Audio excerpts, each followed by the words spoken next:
아, 웃음기가 사라지네요. 네. 하나님께서 왜 저를 대표로 세우셨을까? 갑자기 어제 그 기도가 나오더라고요. 나한테 왜 이러셨냐고. 근데 갑자기 이런 생각이 드는 거예요. 네가 못생겼잖아, 그러는 거예요. 이건 절대로 하나님이 주신 목소리는 아니다. 하나님이 그러실 리는 없다. 네, 그냥 제 안에 드는 생각인 거죠. 이사야 53장을 닮았습니다.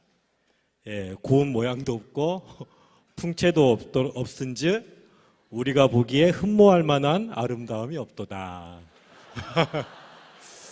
네. 그래서 여기저기 석박사도 많더만 왜 저 같은 사람을 대표로 세우셨냐고 이제 그런 질문들을 하는데 걔네들은 더하면 교만해지잖아. 네, 그래서 그런 마음으로 있고요. 김정태 대표님이랑 호흡이 나름 잘 맞는 것 같아요. 이번에 대회 오는데 이불을 가져오라고 그랬잖아요. 저는 이불을 가져왔는데 이렇게 까고 보니까 깔개만 2개를 가져왔더라고요. 근데 김정태 대표님은 또 2개를 가져왔는데 덮개만 2개 가져왔더라고요.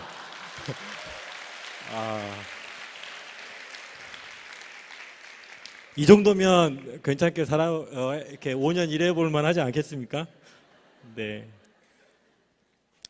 좋은 교사 운동은 그 한국 기독교 역사에서 한국 사회 전체에서 보기 드문 그 연합의 역사를 갖고 있습니다. 각 단체 리더들이 100% 생각은 같지 않아요. 근데 제가 뭐라고 꼬박꼬박 우리 대표님 오셨다고 그리고 우리가 어떤 하고자 하고 가고자 하는 길에 대해서 전적인 신뢰를 보내주시고 함께 하고 또 우리가 함께 해야 되는데 그렇지 못해서 미안하다 하면서 늘 지지를 보내주면서 그 연합의 역사를 만들어 왔습니다. 그게 20년입니다. 어디서도 찾아보기 어려운 10개가 넘는 단체들이 모여서 이 사역을 하고 있는데 지금까지 이어져 왔던 것이죠. 오늘 이 대회에서 제가 여러 이제 얼굴들을 뵈면서 느끼는 게 하나 있습니다. 초창기 이 운동을 시작했던 분들을 보니까 이제는 머리가 다 하얘지고요. 주름이 이제 막 지시고요. 배 나오셨고요. 예. 하나님께서 이렇게 지혜와 연륜을 주시는 대신에 다른 것들은 다 빼앗아 가시는 것 같아요. 근데 보십시오. 그 운동을 이어받은 지금 젊은 세대들이 여기 지금 1,500명이 앉아 있습니다. 이제 이 운동에서 송인수 정병원 선생님을 모르는 사람들이 점점 더 많아집니다. 예, 박상진 목사님 누구야? 이렇게 물어봐요. 홍색이 신병준 누구세요? 하면 다 몰라요. 신병준 누군지 아시는 분? 네, 우리 운동 이사장님이십니다. 네, 모릅니다. 저와 김정태 대표가 일하기 시작했다라고 하는 것은 좋은 교사 운동이 본격적인 2세대 운동으로 접어들었다라고 하는 걸 의미합니다. 저는 98 기독교사 대회를 경험하지 못했고 김정태 대표님도 그렇습니다. 더 놀라운 건요, 하나님께서 기독교사를 깨우고 기독교사를 통해서 이 땅 교육을 새롭게 하시는 일들을 여전히 하고 계시다라고 하는 겁니다. 저는 이렇게 믿습니다. 하나님의 필요가 남아있는 한 이 운동은 사라지지 않는다. 어제 말씀 들으면서 또 하나 생각합니다. 우리가 한국 교회가 하지 못하는 일들을 지금 우리가 지금까지 해왔는데 우리의 어떤 이 운동의 어떤 그 결과들이 우리 안에서 이제 우리끼리 만족하고 이제는 그런 때가 아니게 됐구나라는 말씀을 들었습니다. 이제는 우리가 교회를 향해서 또 외쳐야 될 때가 오고 있지 않나 이런 마음이 드는데 마음이 더 무서워졌습니다. 정말 하나님 저한테 왜 이러시는지 모르겠습니다. 네, 우리 종교사 운동은요, 학교 안에서 만나는 그 아이들의 영혼을 붙잡고 그 아이들에게 생명을 전하는 일을 사명을 해온 공동체이자 이 시대 속에서 교육의 이름으로 나타나는 그 수많은 그 고통들의 문제에 대해서 그 누가 시키지도 않았지만 그것을 자기의 고통으로 끌어안고 그것을 풀어내기 위해서 끙끙 앓았던 사람들의 그 역사입니다. 쌤 아무도 시키지 않았어요. 지들이 좋아서 한 겁니다. 그게 필요하다고 생각했고, 그러니까 시간을 내서 만나고요. 그렇게 해서 안 되니까 기계를 사고요. 행아웃으로 만나가지고 그렇게 만들면서 방송을 진행하고 있습니다. 제가 몇 번 출연해 봤는데요. 밤 10시 넘어가지고 퀭한 눈으로 모여가지고 그 방송을 녹음을 합니다. 중요한 건 아무도 시키지 않았다는 거예요. 우리 김복실 선생님, 오랜만에 1학년 담임을 한 거죠.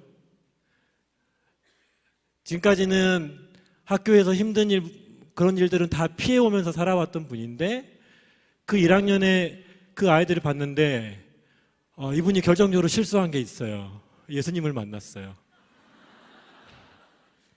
그래서 그 아이들의 그 문제가 이제는 남의 문제가 아니게 된 겁니다. 보통은 글자를 못 배우고 온 아이들 1년 동안 쭉 가르쳐 보다가 안 되면 넌 머리가 나쁘구나, 너는 공부 말고 다른 길을 좀 찾아봐야겠다, 이렇게 하고 끝나거든요. 근데 그 안타까움을 견딜 수가 없는 거죠. 해봤는데 안 되고, 안 되니까 지역 모임에 나가서 기도 제목으로 내놓는 거고, 그 연수를 소개받고 그냥 원래 다른 연수가 잡혀있던 분이었거든요. 그 연수 취소하고 거기에 달려가서 그걸 배워서 그 학교에다가 그걸 적용을 해가기 시작했던 겁니다. 이렇게 작지만 최선을 다해서 내 눈앞에 있는 그 아이의 고통과 그 어려움들을, 학교 안에서 벌어지는 그 어려움들을 자기 문제로 풀기 위해서 도전해하고 대응해왔던 그 시간들이 바로 우리 좋은교사 운동의 역사입니다. 우리 좋은교사 운동의 사명은 다음과 같습니다. 함께 읽어주시겠어요? 시작.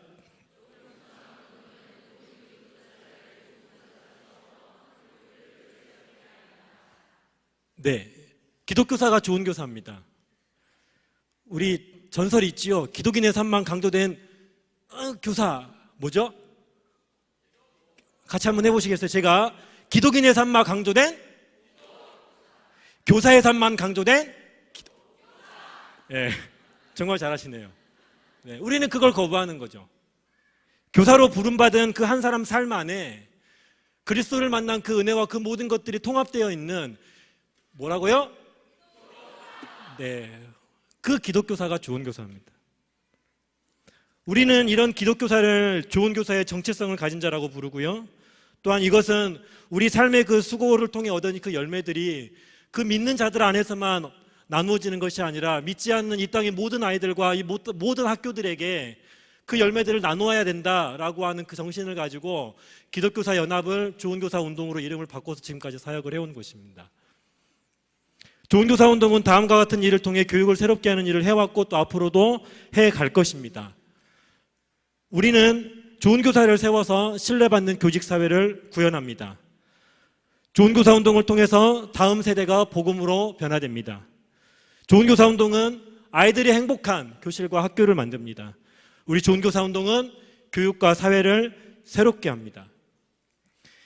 여기에 앉아있는 여러분께서 이미 이 과제들을 지금까지 하나씩 감당해 오신 분들입니다. 우리는 먼저 아이들 속으로 들어가서 아이들 섬기는 일들을 시작해 왔습니다. 학급 안에서 남들보다 2배, 3배 노력을 해서 얻었던 그 아이들과 학부모들로부터의 그 신뢰를 바탕으로 해서 아이들에게 양육 초대 편지를 보내고 학부모에게 편지를 보내서 그 양육 신청서를 받고 그 아이들을 1년 동안 열심히 말씀으로 양육해서 1년 올려보내고, 그것도 끝이 나지 않고 그 아이들을 평생 동안 디모데로 생각하면서 그 아이들을 위해 기도해왔던 분들이 여러분들이십니다. 저는 좋은 교사 운동을 통해서 수업과 또한 생활교육 속에 그 하나님 나라의 가치를 어떻게 녹여내서 실천에 올 수 있는지 그것들을 배웠고, 거기서 더 나아가서 학교가 아이들에게 어떻게 하면 행복한 공간이 되게 할 수 있을까를 바로 이곳에서 배워서 지금까지 실천해 왔습니다. 어리버리, 우왕좌왕, 허둥지둥, 이 세 단어가 제 삶을 설명하는 단어들입니다. 그런 인생을 하나님께서 정말 멋진 교사의 삶으로 바꾸어 놓은 곳이 바로 이곳입니다. 바로 여러분께서 그 좋은 교사 운동을 만들어 오셨습니다. 좋은 교사 운동은 학교 하나 바꾸는 것에 머물지 않습니다. 우리의 모든 그 실천들을 통해서 새로워진 그 학교들이 곳곳에 세워질 때에 세상은 새로운 사회를 만나게 될 것이고요. 새로운 사회를 꿈꾸게 될 것이고, 갈라지는 그 한반도의 그 분열을 그냥 두지 않고 다시 통일을 꿈꾸고 통일을 기다리며 통일 교육을 준비하는 사람들이 지금 이곳 가운데 세워지고 있습니다. 뿐만 아니라 전 세계 민족들에게 교육을 통해서 복음을 전할 꿈을 꾸고 있는, 그래서 그 온 삶을 던지고 있는 분들이 지금 여기 이곳 가운데 와 계십니다. 우리의 이런 모든 운동의 그 핵심들은 모든 기독교사를 그 좋은 교사로 세우는 그 일, 바로 그 일입니다. 지금도 3명, 4명 모이는 그 지역 모임을 붙잡고 전문 모임을 붙잡고 그 자리를 지켜온 분들, 바로 그 여러분들께서 지금까지 읽어온 그 지역 모임과 전문 모임을 통해서 복음을 가졌지만 학교 현장에서 헤매고 있는 그 교사들을 그 모임을 통해 기독교로 살아가는 그 법을 가르치고 참맛을 찾게 해주고 그 힘으로 그들이 교육을 새롭게 하는 일들을 지금까지 해오고 있고 또 앞으로도 해가야 된다라고 하는 것입니다. 이것이 우리 좋은 교사 운동의 사명과 과제입니다. 근데 여러분 어떻습니까? 제가 이 말씀을 좀 드렸을 때 가슴이 뛰십니까? 어떤 분들은 가슴이 뛰시겠지만 어떤 분들은 저 마음 깊은 가운데서 차가운 냉소가 올라오는 것들을 아마 느끼실 겁니다. 지금 학교 현장이 어떻습니까? 저는 최근에 그 대입 공론화위원회 그 의제 2팀으로 참여하면서 이 시대 속에서 학교와 교사가 처한 현실을 너무나 냉혹하게 경험했습니다. 우리는 대입 공론 과정에 들어가서요, 학교 교육을 좀 제대로 살려낼 수 있을까, 이걸 고민했습니다. 각종 토론회, 공청회, 그 시민 수기단 그 워크숍에 가가지고 더 이상 객관식 문제 5개의 그 주어진 그 답에서 아이들에게 정답을 찾게 하는 그런 교육으로, 그래서 이런 문제 잘 푸는 그런 요령 가르치는 학교로 더 이상 우리 아이들 가르칠 수 없다, 이렇게 외쳤습니다. 95점 맞았으면 충분한 그 아이들이 96, 97, 100점 맞는 친구들 때문에 스트레스를 받고 더 그 문제풀이 공부에 몰두하게 만드는 이 교육 안 된다고, 그래서 우리가 수능을 절대평가로 바꿔야 된다고, 더 이상 우리가 아이들에게 5가지 보기 중에서 곧 정답 찾는 그런 교육하지 말고 정말 자기 생각을 글로 말로 표현하게 할 수 있는 그런 시험도 좀 만들어 보자고 사람들 앞에서 수없이 외쳤습니다. 그런데 많은 사람들은요, 대학 입시를 단순히 게임의 룰 정도로만 생각합니다. 사람의 문제 아닙니까? 사람을 뽑고 떨어뜨리고 하는 문제인데 이걸 하나의 게임으로 봅니다. 그래서 게임이 공정해야 된다는 겁니다. 거기서는 패자가 군소리 없이 승복만 하게 하는 조건만 만들어주면 된다고 했고요. 그것을 위해서라면 학교 교육은 어떻게 돼도 상관없다, 이렇게 주장하는 사람들에요, 많은 국민들이 박수를 보내고 있었습니다. 댓글 100개 중에서요 90개가 넘는 댓글들은요, 우리 교사들을 비난하고 있었습니다. 이렇게 해서 고등학교 교육이 제자리 걸음하게 되면요, 초등학교, 중학교 교육이 아무리 혁신될지라도 애들이 와서 묻습니다. 선생님, 이렇게 공부하면 제가 고등학교 가서 공부 제대로 할 수 있을까요? 그 질문 앞에서 중학교, 초등학교는 무력해질 수밖에 없습니다. 우리는 고졸만세 세상을 꿈꿉니다. 고졸만 해도 만족할 수 있는 세상. 그렇게만 되면 대학 입학을 위한 경쟁은 줄어들 것이고 초중고 교육의 다양한 공간들이 저는 열릴 거라고 봅니다. 그러나 타락한 이 사회는 결코 이런 세상을 반겨하지 않을 것입니다. 남보다 내가 더 우위에 서야 하고 내가 가진 것을 빼앗기지 않기 위해서는 반드시 이겨야만 하는 이런 세상 속에서는 절대로 그런 시스템은 받아들이지 않을 것입니다. 공론화 과정에서 가장 속상하고 안타까운 것은 뭐냐면 바로 그 교사들에 대한 그 원망과 불신이 너무 깊고 크다는 것이었습니다. 교사들에게 새로운 교육을 할 능력이 있냐라고 묻습니다. 우리가 수능 절대평가하고 논술형 수능 보자 하고 학교 시험을 그렇게 바꾸자고 하면 이렇게 묻습니다. 선생님들 그거 가르칠 수 있어요? 선생님들 그거 채점하는 거 그거 믿을 수 있어요? 이렇게 묻고 있습니다. 우리 교사들 하고 있다고, 이미 여러 학교에서 그렇게 하고 있다고 보면 자기 주변에 눈 씻고 봐도 그런 교사가 없답니다.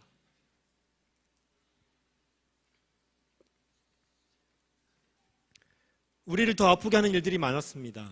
세상이 더 이상 학교와 교사의 판단을 신뢰하지 않습니다. 학교에서 갈등이 일어나고 그 갈등을 조정하고 화해시키려는 그 교사의 노력은 세상에서는 축소, 은폐라고 얘기합니다. 직무유기라고 말합니다. 어렵게 내린 판단마저도 가피자들은 받아들이지 않고요. 재심의 행정심판으로 달려갑니다. 여기서 멈추지 않고 있습니다. 교사의 판단을 불신하는 것을 넘어서서 교사에게 욕을 하고 매맞는 교사들이 이제는 일상처럼 돼버리고 있는 학교로 지금 변하고 있습니다. 교권은 고사하고 교사의 인권조차 보장받지 못하는 현실. 지금 교사들은 공포에 휩싸이고 있는 것 같습니다. 교사는 아마 힘을 점점 더 잃어갈 것 같습니다. 이런 분위기에서 부르심, 사명감 이런 거 이야기하면 대번에 아재 소리 들을 것 같습니다. 그래서 너무 고민스러웠습니다. 제가 이 대회에 찾아오신 여러분들에게 그래도 우리가 아이들 속으로 들어가야 된다. 그래도 우리가 그 학교 현장을 지켜야 된다, 버텨야 된다. 내가 이분들한테 이런 말 할 수 있을까?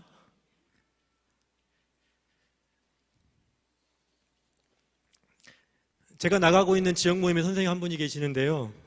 정말 본받을 만한 기독교사입니다. 종교사 운동 초창기부터 참여했고요. 그 누구보다 열심히 수업하고 그것도 모자라가지고 더 잘하기 위해서 수업 코칭 전문가 과정 받고 하면서 열심히 노력해왔습니다. 기독교사의 정신을 따라서 학부모 편지 보내고 가정 방문하고 1대1 결혼해서 1인드 장학재단 연결하고 그런 모든 일들을 해왔습니다. 훌륭하지 않습니까? 이분이 올해 가정 방문을 하려고 가정 방문 편지를 보냈습니다. 날짜도 다 잡았고요. 교감쌤이 허락도 받았습니다. 심지어 출장 달고 가라고 격려까지 받았습니다. 근데 엄마 하나가 맘카페에 글을 하나 올렸습니다. 우리 담임이 가정 방문 온다는데 왜 이렇게 학부모 부담 주냐고, 요즘에 이런 학교 다 있냐고. 선생님이 긴장이 됐습니다. 근데 급기야 이 부모가 교육청과 교육부에 민원을 넣습니다. 교사가 왜 학부모 집에 오려고 하냐고, 이래도 되는 거냐고 하면서 교육청과 교육부가 학교에 전화를 합니다. 이런 민원이 왔다고. 그 전화 받고 교감선생님이 화들짝 놀라셨어요. 그래서 이 선생님을 부릅니다. 선생님 열심히 하는 거 다 알고 있고 인정해요. 근데 우리 공무원이잖아요. 민원 하나 생기면 우리는 약해질 수밖에 없어요. 선생님 마음 알지만 선생님이 힘들어지지 않겠어요? 이렇게 말을 하는 겁니다. 선생님이 너무 속상해가지고 같이 성경 읽고 기도하는 그 카톡방에 이런 내용의 글을 올리셨어요. 제가 너무 화가 나서 그 교육청과 교육부에 항의 전화를 했습니다. 아니 안 그래도 지금 교사들에 대한 불신이 깊어지는 마당에, 신뢰가 떨어지는 마당에 이런 교사 있으면 더 잘하라고 격려해 줘야 되는 거 아니냐고. 학부모가 민원을 넣으면 그 선생님이 그 열심히 하시려고 하는 거라고 오해하지 마시고 잘 만나시라고 그렇게 설득해야 되는 거 아니냐고. 지금 뭐 하는 거냐고. 여러분 좋은 교사 운동에 이렇게 전화하면요, 이분들이 깜짝 놀랍니다. 이제는 좋은 교사 운동이 그렇게 됐어요. 그래가지고 또 화들짝 놀라가지고 이분들이 또 학교에 전화를 합니다. 네, 그거 교권 침해 될 수 있다고. 하지 말라 하지 말라고 그랬던 것 같아요.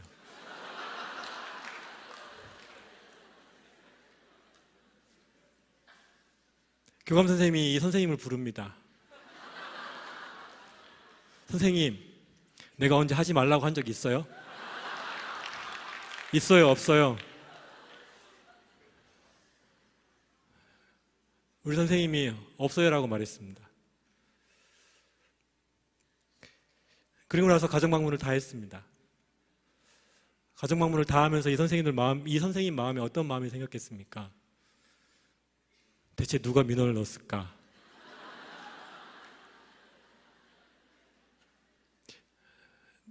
내가 이러고도 계속 가정방문 다녀야 되나?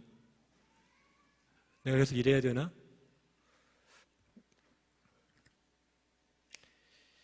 가정을 방문할수록 마음이 닫혀지는 경험을 합니다.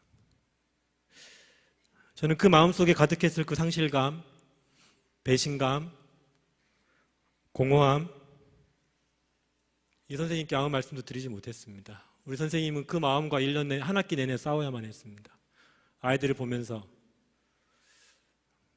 적당히 멀찌감치 아이들 떨어뜨려 놓고 그렇게 지켜보면서 내가 이래도 되나? 더 해야 되는 거 아닌가? 아니야, 그러면 안 돼. 끊임없이 그렇게 싸우면서 한 학기를 보내셨습니다. 이번 대입공론화 역시 제대로 된 교육을 위해 결단하는 책임지는 교육부의 모습은 찾아볼 수 없었습니다. 교사들과 학부모들이, 시민단체들이 토론회장에서 진짜 개싸움하듯이 싸웠습니다. 말도 안 되는 논리 가지고. 그 말을 듣다 보면 여러분, 수능이 일반고에 유리하답니다. 특목고가 학종에 유리하고 일반고는 수능이 유리하답니다. 여러분, 말이 됩니까? 과학고, 영재고, 외고 가던 애들이 우리 누군지 다 알지 않습니까? 중학교에서 1, 2등 하지 않으면 안 되는 아이들입니다. 그 아이들이 지금 학종이 넓어지니까 학종 준비해서 학종으로 가는 거지, 수능 비율 늘어나면 그 아이들이 수능 준비할 거 아닙니까? 근데 수능이 일반고에 유리하답니다. 이상한 통계 가지고. 근데 그거에 부모들이 설득을 당합니다. 근데 그 사실을, 그 왜곡된 해석을 교육부가 밝혀주지 않습니다.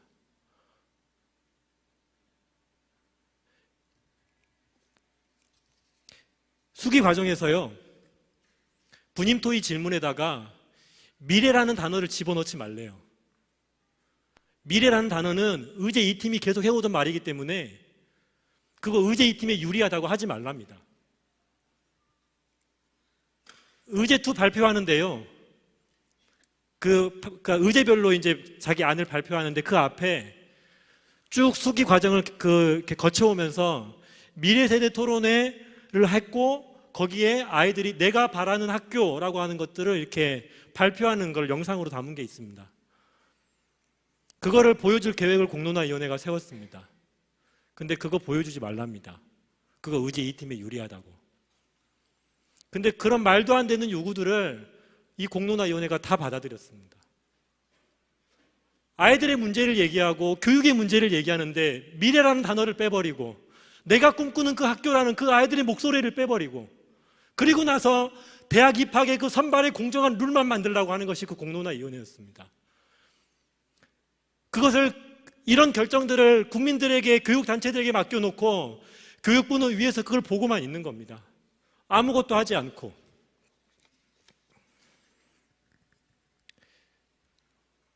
우리의 노력과 성의가 무시당하고 배신당하고 보호받지 못하는 그런 현실 앞에서 우리는 속절없이 무너집니다.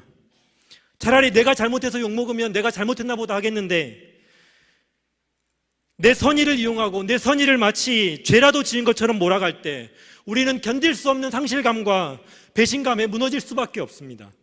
이것이 우리가 지금 교사로 한국 사회를 살아가는 현실입니다. 그래서 좋은 교사 운동 안에서 이제는 자문 변호사, 전담 변호사 둬야 되는 거 아닌가, 그런 생각을 합니다. 교원 지휘에 관한 법을 바꾸고 수업을 방해하고 교실과 학교에 무단으로 들어온 그 학부모들을 업무방해 혐의로 엄벌하도록 법을 바꿔야 된다, 이런 생각까지 하고 있습니다. 저는 실제 가능한 조치도 있을 것 같습니다. 외국에서는 교사가 소환하면 학부모들은 반드시 와야 됩니다. 그것이 법입니다. 그런 법제도도 우리가 만들어야 되지 않을까, 이런 생각도 하고 있습니다. 적극적으로 검토해서 교육부에 청원운동할 수도 있습니다. 검토하고 또 계속 고민할 것입니다. 그런데 선생님, 제 안에 이런 의문이 생깁니다. 법을 바꾼다고 우리의 교권이 보호되겠습니까? 변호사를 세워놓으면 그들이 우리의 교권을 보호해 주겠습니까? 우리가 학생을 엄벌할 수 있는 우리의 그 도구들이 주어지면 우리의 그 교권 앞에 아이들이 벌벌 떨겠습니까? 아무리 생각해도 교권은 그렇게 세워지는 것이 아닙니다. 교권은 보호되는 것이 아니라 세워지는 것입니다. 나를 가르치는 그 저 사람의 저 가르침이, 내 아이를 가르치는 저 사람의 가르침이 참된 진리를 품고 있고 정말 내 아이를 정말 사랑하시는구나 라고 하는 것들이 그들 마음속에 확인될 때 그들 마음속에 강제적으로 세워지는 것입니다. 세월호에서 선장과 그 선원들이 아이들을 구조할 생각 못하고 다 도망갔을 때 아이들 곁을 끝까지 지켰던 사람들이 선생님들이었습니다. 그렇게 생명과 바꿔서 아이들의 곁을 지켰을 때에 그 교사 불신의 시대 속에서도 사람들, 언론들은 거기에서 교사됨을 얘기했고 교권을 얘기했습니다. 예수님께서 우리의 참 스승이십니다. 어떻게 예수님께서 우리의 스승이 되셨는가 한번 생각해 보십시오. 예수님께서는 그 하늘의 영광 보좌를 버리고 이 낮은 땅 가운데 오셨습니다. 이 땅에 오셔서 사람들과 함께 어울리시면서 특별히 세상에서 천대받고 소외당했던 자들, 죄인, 세리, 창기, 병자들, 장애인들과 함께 하면서 먹고 마시고 그러면서 그 삶을 나누어 주셨습니다. 12명의 제자들을 부르시고요, 온전히 3년 동안 그 삶을 떼어서 먹이셨습니다. 십자가에 달려 돌아가시기 전에 예수님께서 제자들을 모으시고 말씀하십니다. 떡을 떼시고요, 받아서 먹어라. 이것은 내 몸이다. 또 잔을 가지사 감사하기도 하시고 그들에게 주시며 이르시되 너희가 다 이것을 마시라. 이것은 죄사함을 얻게 하려고 많은 사람을 위하여 흘리는 바 나의 피 곧 언약의 피니라. 예수님은 제자들에게 자신의 삶을, 몸을 떼어 먹게 하셨고요, 자신의 피를 마시도록 하였습니다. 제자들은 열심히 예수님의 삶을 떼어 먹었습니다. 때로는 배신했고요, 때로는 어리석은 질문을 하고요, 그렇게 하면서 예수님의 삶을 떼어 먹었습니다. 누군가를 가르친다라고 하는 것은 그 가르치는 자의 삶을 나누어 주는 것입니다. 아이들 속으로 들어가서 그 삶을 녹여내고 모든 것을 퍼부어서 사랑하고 그러다 속상하고 배신당하고 때로는 나를 팔아버리는 가룟 유다와 같은 제자들을 만나게 되는 것, 어찌 보면 그것이 스승된 삶의 숙명인 것 같습니다. 우리를 지키기 위해서 애써서 결코 가르치는 권위를 얻어낼 수 없습니다. 이 세상에서 제일 저를 가장 무시하는 애가 제 큰아들입니다. 감히 종교사운동 공동대표의 말을 귓등으로도 듣지 않습니다. 그 아이에게 야, 너 어떻게 네가 나한테 이럴 수 있냐, 그런 말도 많이 해봤습니다. 그럴수록 제 권위는 땅에 떨어집니다.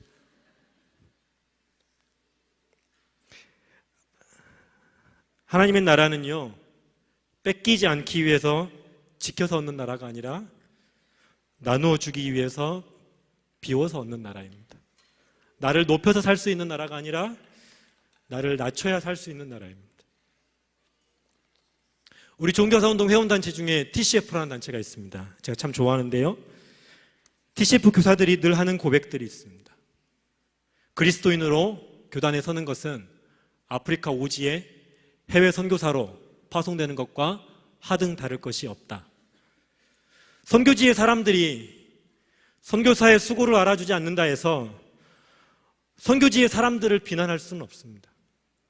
선교지의 사람들이 선교사를 공격하고 생명을 빼앗아간다 해서 우리는 그들을 욕할 수 없습니다. 오히려 그렇게 생명을 빼앗아가면 그것을 순교라고 하지, 그 선교사를 향해서 네가 졌다 이렇게 말하지 않습니다.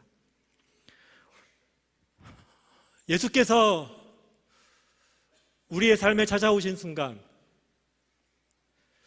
예수께서 저와 같은 그 삶에 찾아오셔서 내 삶을 덮어버리셨던 그 순간에 우리는 오직 예수를 외치고 당신만이 내 존재의 유일한 이유요 목적임을 고백하면서 그렇게 나아갔을 때 이미 우리 삶 가운데 선교적 삶은 시작된 것이며 그 이외의 모든 가치들은 우리 삶의 중심이 아니라 격가지가 되어버립니다.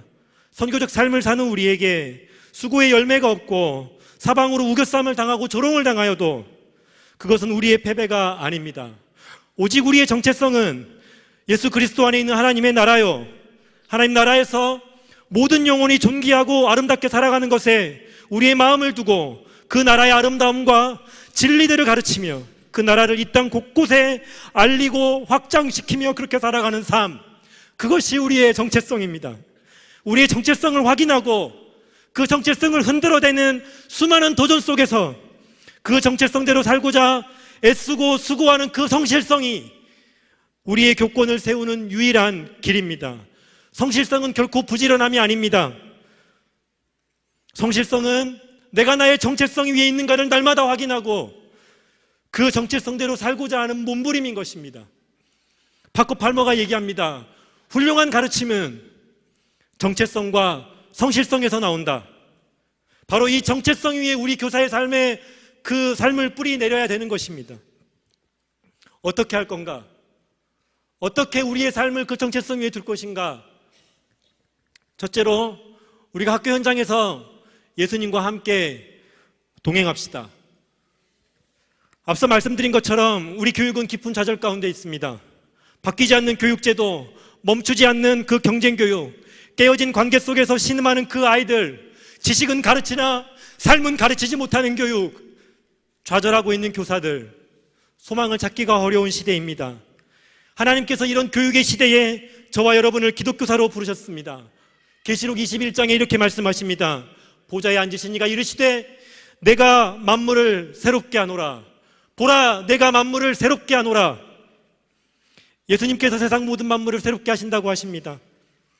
이것은 반드시 그렇게 하겠다고 하신 약속이요, 역사의 필연적인 결말입니다. 우리는 이미 이 결말을 아는 사람들입니다. 주님께서 이 땅의 교육을 새롭게 하실 날에 온 세상 아이들은 교육을 통해서 하나님을 알아가게 될 것이고, 온 세상 아이들은 더 이상 친구와 비교하거나 경쟁하지 않고 원래 하나님 주신 그 자기 모습을 잃어버리는 것이 아니라 그것을 찾아가는 교육을 받게 될 것입니다. 선생님과 학생 사이에 생긴 벽이 허물어질 것이고 서로 섬김의 그 도 아래에서 깊이 사랑하고 가르치며 배우는 그런 아름다운 공동체적인 학교가 나타날 것입니다. 이 결말은 그날에 완성될 모습이지만 이미 시작된 일입니다. 이미 예수님께서 우리를 통해서 하고 있는 일들입니다.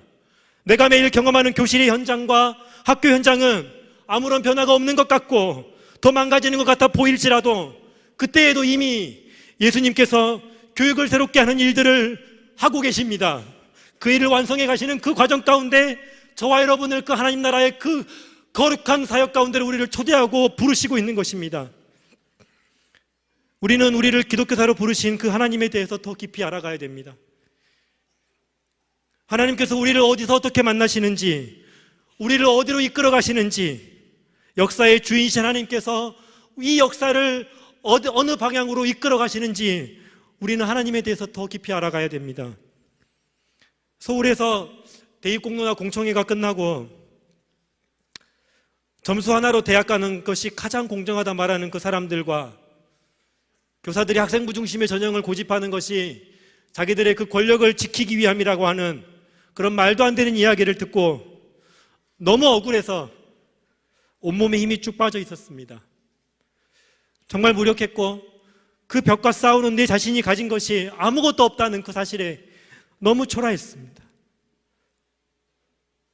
주일에 예배에 가서 그 무너지고 초라한 모습으로 예배 앞에 앉아 있는데 밖에서 맞고 온 아이가 엄마 앞에서 울음을 터뜨리는 것 같은 눈물들이 멈추질 않았습니다. 학생부장으로 일하면서 자기 자녀가 괴롭힘을 당해서 참을 수 없다고 달려온 그 아버지의 그 이야기를 듣는데 아니, 내가 잘못한 것도 아닌데 왜 나한테 뭐라고 하냐고. 학교가 어떻게 하는지 지켜보겠다고 위협 아닌 위협을 하고 돌아갑니다. 걱정 마시라고. 우리가 아이들 잘 교육할 거라고. 이렇게 말하면서 돌려보내는데요.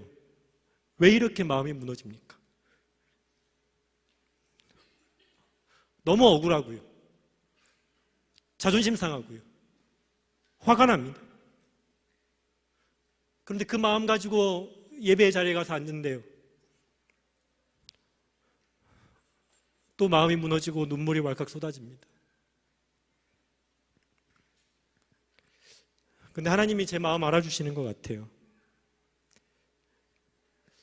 말씀을 듣고 있는데 하나님께서 저에 대해서 보여주세요.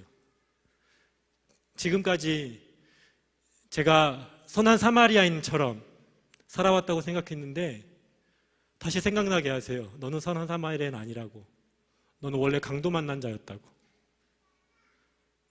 너의 본질이 원래 강도 만난 자라고. 네 힘으로 아무것도 할 수 없었고 누군가 와서 치료해 주기만을 기다릴 수밖에 없었던 강도 만난 자였다고. 그 사실을 저에게 보여주십니다. 하나님 앞에서 삶이 무너진 자리는 나에 대한 기대와 나에 대한 오해와 환상이 깨어지는 자리입니다. 내가 하나님 없이 정말 아무것도 아닌 존재임을 깨닫는, 확인하는 자리가 됩니다. 그렇기 때문에 애매하게 고난당하고 삶이 무너진 자리는 오히려 축복의 자리로 바뀝니다. 우리가 학교에서 쉽게 무너질 때는요, 우리가 전문성이 없어서가 아닙니다. 우리를 부르시는 그 하나님에 대한 지식이 없고, 우리를 향하신 그 하나님의 그 마음에 대한 지식이 없고, 그 마음을 느끼지 못하고, 하나님께서 역사를 주관해 가시는 그 손길을 보는 눈이 없어서 우리가 그렇게 쉽게 무너지지 않는가, 그렇게 생각합니다. 우리는 하나님 알기를 힘써야 합니다. 내 삶에 일하시는 하나님께서 어디에 마음을 두고 계시고 어떻게 일하시고 있고 우리의 삶을 어디로 인도해 가시는지, 그것을 알기 위해서 우리가 애써 갈 때에 우리를 통해서 교육을 새롭게 하시는 그 하나님에 대해서 우리가 깨달아갈 수 있을 것입니다. 우리가 학교에서 예수님과 동행한다는 것은 이 땅의 교육을 새롭게 하시는 그 일에 우리가 동참한다는 것입니다. 새롭게 되는 교육이 우리 눈앞에 펼쳐지건 그렇지 않건 그것이 중요한 것은 아닙니다. 우리가 교육을 새롭게 하시는 그 그리스도의 편에 서 있는가? 우리가 하나님을 알게 되면요, 우리 눈밖에 밀려나는 것들이 있습니다. 세상이 우리를 인정해 주는 건 그거 우리에게 중요하지 않게 됩니다. 그들이 우리를 승진시켜 주느냐 아니느냐, 그것도 중요하지 않게 됩니다. 전혀 관심이 없습니다. 애들이 우리를 존경하는가? 존경? 집에 가서 부모님이나 존경하라고 하십시오. 우리에게 중요한 것은 그들의 존경이 아닙니다. 바로 하나님이 나를 이곳에 부르셨다라고 하는 그 사실 하나입니다. 제가 여러분께 승진하지 말아라 말씀드리지 않습니다. 정말 좋은 교장, 좋은 교감이 이제 곳곳에서 나와야 할 때가 되었습니다. 그러나 그렇다고 해서 승진을 위해 살지는 말자는 것입니다. 우리가 교사로서 최선의 삶을 살았을 때에 어느 날 내게 교장과 교감의 자리가 주어지면 죽을 자리인가 보다 하고 받는 것이 교장 교감의 자리입니다. 하나님 필요하시면 우리 시키시는 것이고요, 아니면 많은 겁니다. 그러나 평교사로 살면서 학교 전체의 변화를 품어보지 못한 사람, 내 옆에 동료의 그 눈물을 닦아주지 못했던 사람, 내 옆에 동료들과 함께 학습 공동체를 만들어서 함께 배우고 교사의 아픔을 나누고 아이들의 삶을 놓고 제대로 울어본 경험이 없는 사람, 어떻게 그런 사람이 교장, 교감이 돼서 제대로 된 학교를 만들 수 있겠습니까? 여러분, 좋은 교장 꿈꾸십시오. 그러나 교장이 되기 위해서 살지는 마십시오. 일정연수 가셔서 82점 맞으십시오. 그러면 승진의 꿈이 싹 사라집니다. 네. 송인수 선생님이 83점 맞으셨다고 합니다. 제가 82점 맞았습니다. 아직 일정 안 받으신 분들 빨리 82점 받고 나오십시오. 네. 교회 수련회랑 겹치면 한 이틀만 갔다 오십시오. 회원단체 수련회랑 겹치면 단체 수련회에 잠깐 이틀만 갔다 오십시오. 그럼 82점 줍니다. 두려우십니까? 세상에서 버림받을까 봐 두려우십니까? 아이들에게 조롱당할까 봐 두려우십니까? 여러분, 우리가 이 땅 교육을 새롭게 하실 그 예수 그리스도 안에 있으면 누구도 우리를 건드릴 수 없습니다. 사방으로 우겨쌈을 당할 것 같고 아무리 해도 길이 보이지 않는 날이 있을 수 있으나 결코 끝이 아닙니다. 사드락과 메삭과 아벳느고의 그 풀무불을 한번 기억해 보십시오. 느부갓네살은 자기에게 절하지 않는다고 해서 그들을 보냈지만 셋을 보냈는데 넷이 있는 걸 보고 깜짝 놀랍니다. 그런데 성경 어디를 뒤져봐도 그 또 한 사람이 언제 들어갔는가, 언제 나왔는가를 찾을 수가 없습니다. 그 한 사람이 누구십니까? 그분은 우리가 고난의 자리에 들어갈 때 먼저 그곳에서 기다리고 계시는 분이십니다. 우리와 함께 고난당하시고 우리의 고난을 함께 이겨낼 힘을 주시고 우리가 그 고난의 자리에 벗어날지라도 그 자리를 떠나지 않으시고 우리의 삶을 지키시는 분이 바로 예수 그리스도이십니다. 예, 그분을 믿고 우리의 삶을, 우리의 싸움을 함께 나가기를 소원합니다. 교육의 자리를 지켜야 됩니다. 교육을 교육답게 만들어내야 됩니다. 문재인 정부에 대해서 기대했습니다. 그러나 그들이 교육개혁을 할 의지가 없다는 것이 지난 1년 동안 우리에게 확인되었습니다. 우리는 그들을 기대할 수 없습니다. 교육청도 할 수 없습니다. 다른 교육단체도 할 수 없습니다. 교청 전교조 신뢰가 가십니까? 누가 우리의 그 삶이 무너진 아이들을 위해 울어줄 것입니까? 누가 투명인간처럼 학교에서 살아가는 그 아이들의 손을 잡고 울며 기도할 것입니까? 우리가 괴물처럼 보고 있는 그 학부모들 가만히 보십시오. 우리의 교육을 통해 길러낸 사람들입니다. 우리의 모습입니다. 누가 그들을 위해서 왜곡된 세상에서 왜곡된 가치를 갖고 살아가면서 그 모든 괴로움과 고통을 그 몸에 다 안고 살아가는 그 사람들을 위해서 누가 울어줄 것입니까? 우리가 뒤로 물러서면 우리 아이들이 서슬퍼런 그 경쟁의 칼날에 직격탄을 맞게 됩니다. 더 이상 뒤로 물러설 데가 없습니다. 우리가 그 교육을 지켜내야 됩니다. 지켜낼 뿐만 아니라 교육의 자리를 먼저 선점하고 앞으로 나아가야 됩니다. 우리가 뒷걸음질 칠수록 우리의 자리는 좁아듭니다. 선생님 뭐 했어요? 선생님 이러셔도 되는 거예요? 물을 때에 위축되지 마십시오. 예, 그렇게 하는 겁니다. 교육이 그런 겁니다. 부모님, 아이 그렇게 키우는 거 아닙니다. 애가 갈등을 벌였어, 애를 때렸으면 본인이 책임지고 사과하게끔 해야지요. 대신 와가지고 우리 애가 원래 그럴 애가 아닌데 대신 사과하고 있습니다. 그럴 때 부모님께 단호하게 얘기해야 됩니다. 부모님 그러시는 거 아니라고, 애 망친다고. 뒤에서 사랑해 주시고 지지해 주시되 애가 혼자 해결하게 하라고, 책임지게 하라고 그렇게 가르칠 수 있어야 됩니다. 그것이 우리의 자리입니다.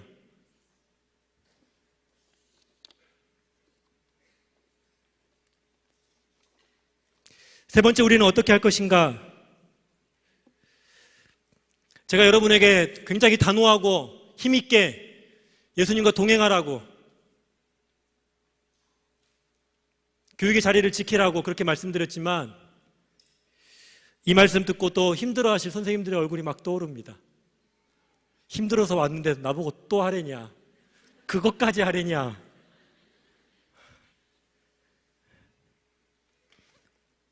저도 그 힘들어하셨던, 가정방문을 지시셨던 그 선생님께 교권은 그렇게 세워지는 것이 아니라고 하면서 그렇게 말씀드리지 못했습니다. 이미 충분히 하시고 있는 분에게 어떻게 그런 말을 하겠습니까?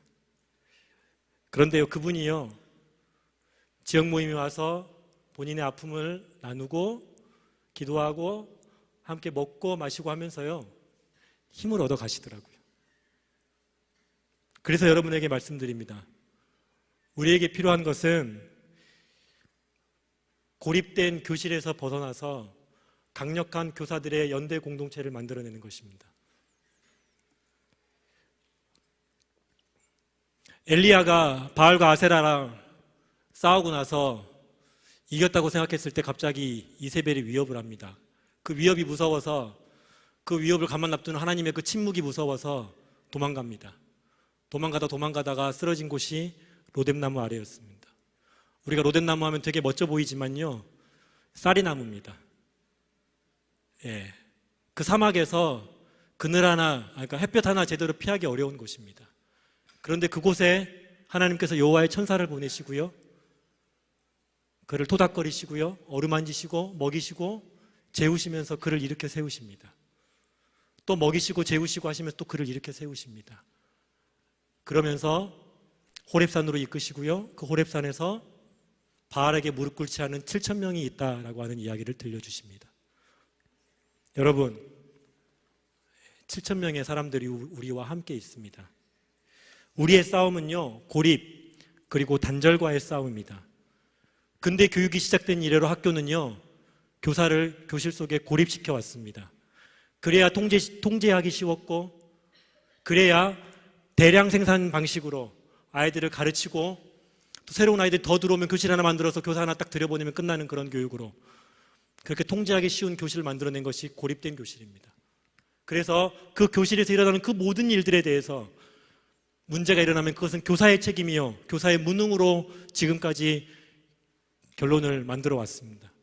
근데 여러분, 동의하십니까? 그 아이들의 문제를, 그 아이들의 그 삶의 문제를, 이 세상의 문제를 교사 혼자서, 우리 혼자서 해결하는 것, 그것이 가능하다고 생각하십니까? 선생님, 절대로 교실에 혼자 있지 마십시오. 홀로 울고 있지 마시고 교실 문을 열고 밖으로 나와서 다른 교사들의 손을 잡고 나오십시오. 선생님, 지역 모임, 전문 모임으로 찾아가십시오. 회원단체랑 연결되십시오. 그 모임이 비록 앙상한 쌀이나무 같지만 그 모임이 하나님께서 함께 하시는 로뎀나무입니다. 그곳에서 우리는 힘을 얻고 다시 싸울 힘을 다시 일으켜서 다시 학교 현장 속으로 들어가는 것입니다. 선생님, 교실에서 홀로 울고 있는 그 교사들을 혼자 두지 마십시오. 절대로 그 교사들을 홀로 방치하지 마십시오. 그 교사의 손을 잡고 교실 밖으로 나오게 해서 학교 안에서 신우회를 만들고 기도 모임을 만들고 책 모임을 만들어서 그 마음을 나누게 하시고 서로 함께 격려하면서 이 싸움을 함께 버텨갈 수 있는 힘을 함께 만들어갈 수 있어야 됩니다. 좋은 교사 운동은 그렇게 한 사람 한 사람이 손을 잡고 만들어 온 역사입니다. 한 사람이 교육의 현장에서 자기 아픔을 끌어안고 몸부림치면서 정말 작게 얻었던 그 해답 하나 붙잡고 한 걸음을 내딛었을 때 그 걸음 위에서 또 누군가가 걸음을 내딛었고, 그렇게 하면서 이 역사를 만들어 왔습니다. 1998년도에 제가 대학교에 있을 때에 그 어떤 분들이 기독교사 신문을 만들어서 대학교 정문 앞에 놓고 갔습니다. 그 신문을 만들기 위해서 누군가는 돈을 내놓았고, 누군가는 시간을 내놓았고, 누군가는 몸을 내놓았습니다. 저는 거기에 놓여있는 그 신문을 붙잡고 교육의 현장 가운데 하나님의 나라가 시작되고 있구나를 확인했고 꿈을 꿀 수 있었습니다. 그리고 교사가 되어서 내가 힘들 때에 기독교사 모임을 찾았고 좋은 교사 운동을 찾았고, 그렇게 해서 제가 지금까지 기독교의 삶을 살아올 수 있었습니다. 김복시 선생님 혼자서 그렇게 아이들에게 한글 가르치는 일을 시작하지 않았습니다. 학습장애를 겪고 있는 그 아이들의 아픔을 끌어안고 씨름하는 한 사람이 소아정신과 의사를 찾아가서 그 한글 가르치는 법을 배웠고, 그렇게 내딛었던 그 걸음 위에 수많은 사람들이 한글 교육법을 배워서 그 울고 있는 그 아이들 눈물을 닦아주고 있는 것입니다. 우리 좋은 교사 운동은 그렇게 시작해 왔습니다. 김지상 선생님이 처음부터 그 일을 한 것이 아닙니다. 누군가가 학교에서 울고 있었고 그 눈물을 보지 못한 그 사람들이 어떻게 하면 새로운 학교를 만들 수 있을까를 고민했고 울었고 고민해서 학교 현장으로 들어가서 일반 교사들의 그 조롱과 그 시계 속에서 그들을 섬기면서 학교를 변화시키는 경험들을 보여줬습니다. 그 경험을 보고 나서 김지상 선생님은 학교를 꿈꿨고 그렇게 해서 학교 현장으로 들어갔습니다. 회원단체의 역사를 여러분 아십니까? 그 회원단체 하나하나를 만들어 오기 위해서 수많은 사람들이 정말 작지만 정말 초라하지만 그 한 걸음을 내딛었습니다. 우리 운동은 바로 그런 운동입니다. 작지만 한 걸음, 함께 걷는 한 걸음, 그 걸음 위에 수많은 교사들이 일어서고 있고 기독교의 정체성을 확인하면서 교육을 새롭게 하시는 예수 그리스도의 그 사역 가운데 동참해 오고 있는 것입니다. 우리 운동이 바로 이 시와 같습니다. 여러분께 이 시를 선물해 드리고 싶습니다.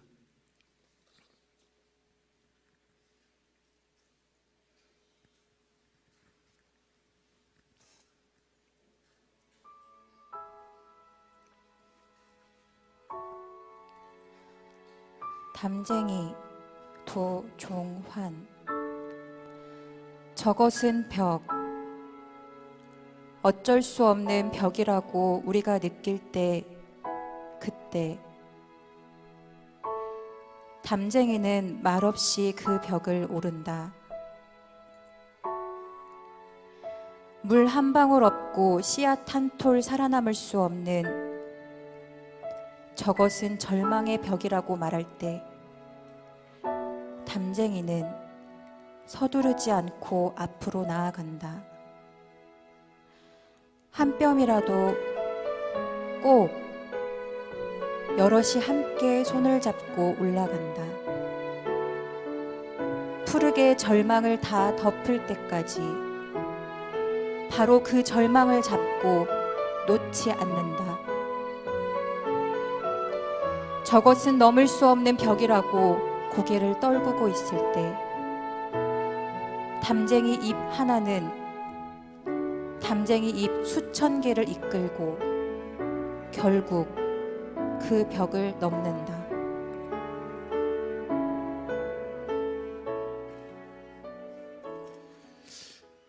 예, 선생님, 우리 이렇게 가는 겁니다. 이렇게 함께 손잡고 가는 겁니다. 우리 안에서 누군가는 쉴 것입니다. 쉬어야 됩니다. 삶이 무너지고 마음이 무너지고 내가 왜 교사가 되었나를 하나님께 물으며 신음하고 있는 그분들은 우리 안에서 쉬어야 합니다. 쉬게 해드려야 됩니다. 쉬게 해드릴 것입니다. 좋은 교사 운동이라는 그 이름 아래에서 쉬게 해드릴 것입니다. 그러나 그 안에서 또 누군가는 또 한 걸음을 그렇게 내디딜 것입니다. 우리가 예수 그리스도의 이름으로 존재하는 그 우리로 우리가 이 일들을 해나갈 때에 좋은 교사 운동을 통해서 하나님께서는 이 땅의 교육을 새롭게 하실 것입니다. 예수의 이름으로 교육의 자리를 지키는 교사 공동체를 통해서 교육을 새롭게 하고 세상을 새롭게 하는 역사가 우리 눈앞에 펼쳐질 것입니다. 여러분, 회원단체와 연결되십시오. 전문 모임과 연결되십시오. 그리고 함께 좋은 교사 운동으로 공동체로 걸어가는 길에 함께 해주십시오. 저희 두 대표가 그 길에 앞장서서 함께 매맞고 함께 눈물 흘리며 선생님들과 함께 가겠습니다. 감사합니다.